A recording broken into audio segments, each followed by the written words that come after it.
Ciao ragazzi, mi trovo qui a Catania dove abbiamo appena realizzato il video del brano Pazze Te del mio ultimo CD, che questo qui faccio vedere sovraimpressione.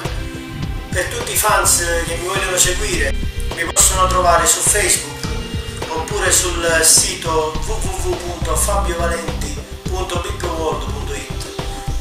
Chi vuole mandare messaggi, chi vuole comunicare una sua frase d'affetto, qualsiasi suo pensiero nella mia pagina Facebook lo può fare.